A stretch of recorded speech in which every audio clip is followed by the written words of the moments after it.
Hello, dear listeners.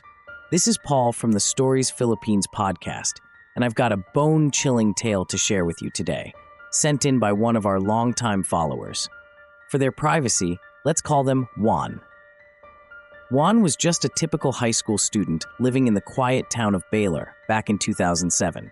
He worked part-time while studying, and after losing his grandfather, he and his grandmother moved to his aunt's place in a small community in Cebu City in 2003.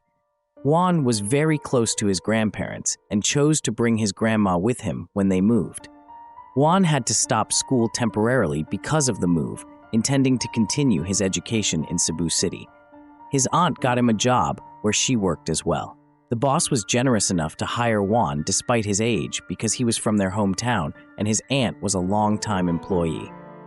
The job went well, and when the school year started, Juan juggled being a working student. Life was smooth sailing until his senior year when things began to change. Juan found himself alone in the star section, a different class from his close friends. He wanted to transfer but wasn't allowed. School was no longer exciting for him, and he felt isolated.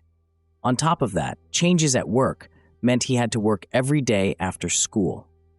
It was a challenging time for Juan, struggling with his grades while trying to keep up with work. His teachers noticed his falling performance and gave him special projects to help improve his grades. Despite all this, he didn't want to ask for help from his parents due to some personal issues. During this hard time, Juan questioned why life was so difficult. This led to him feeling dispirited and even contemplating suicide. Despite this, he managed to graduate, but without any family present to celebrate with him. After graduation, Juan became a full-time worker and was assigned to a new branch. Things were okay until Juan started to feel scared. He found out from his coworkers that the new building they were working in was rumored to be haunted. One night, after a coworker's birthday party, Juan allegedly saw a white lady across the street and then lost consciousness. He woke up to find chaos around him. An albulario, a traditional Filipino healer, was called in, who confirmed that he was possessed by a wandering spirit. For some time, Juan had to go through several healing rituals to ensure that no other spirits would possess him.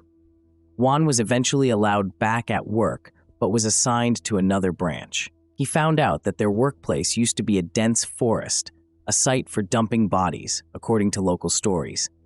The property was only blessed by a priest after what had happened to him.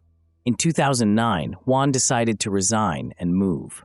This story serves as a poignant reminder for all our listeners that it's crucial to hold on to your faith, especially during challenging times, and not lose hope. Dealing with adversity is part of life's journey, but it's important to remember that you're never alone. Reach out for help when you need it. Thanks for tuning in, folks. Remember, every story holds a lesson, and this tale from Juan is no different.